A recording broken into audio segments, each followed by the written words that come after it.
في سلسله اسرار محلات حاره اليهود.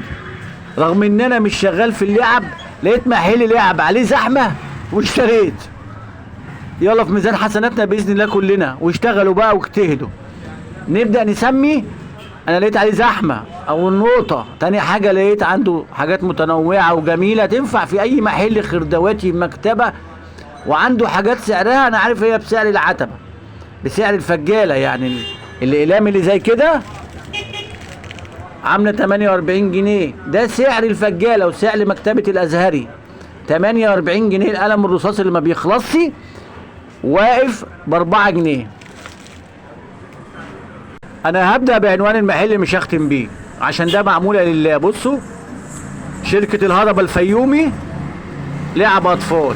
العنوان بتاعه حارة اليهود 5 قاعة الماسة، قاعة الفضة، معلش الفضة والماس بقى اهي. 5 قاعة الفضة في حارة اليهود بجوار مسجد الصدقة. انت تريح دماغك وتسأل على مسجد الصدقة، شركة الهضبة هناك، وادي عند تليفوناتها.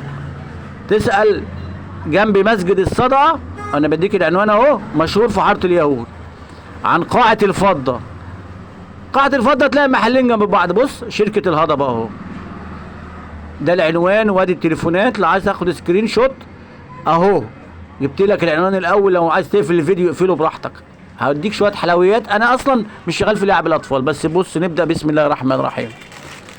العروسة دي عاملة 27 جنيه، عاملة 27 جنيه. انا انزلها على الارض عشان المساحة، بس عشان جايب كذا حاجة اوريها لكم.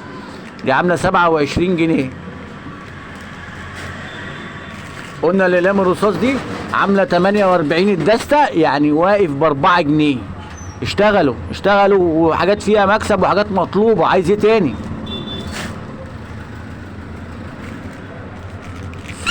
في الصفارة اللي زي كده دي عاملة 10 جنيه على كارت، وفي 3 على كارت. لقيت الواحدة على كارت كده دي عاملة 10 جنيه.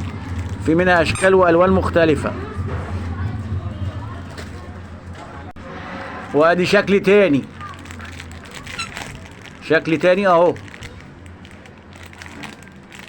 اي حاجة بلاقيها ناس ترزق فيها وجبت مصدرها. انا لقيت عليه زحمة، رحت داخل ايه ومشتري شويه بضاعه كده، مش هتخسر معايا في اي حاجه، لان انا شغال في الخردوات وفي المكياج.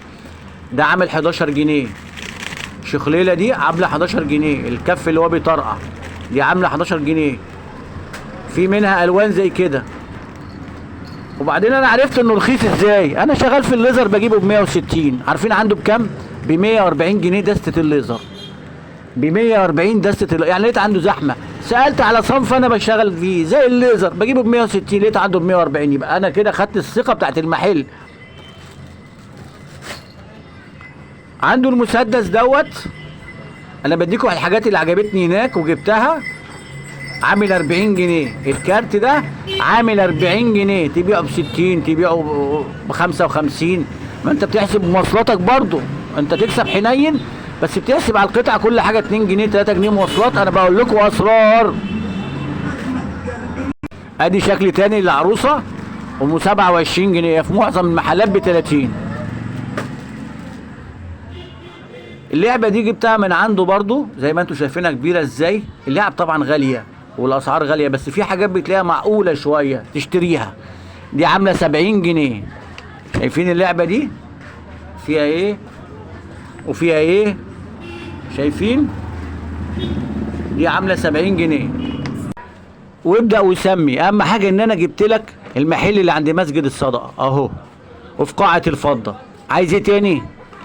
شويه لعب اطفال، في مكتبه، خردوات، محلات تجميل هتشتغل معاك. في صنف في المحلات اللي جنبه لقيتهم شغالين في السلايم ده اللي هو الفوم. عارفين بكام؟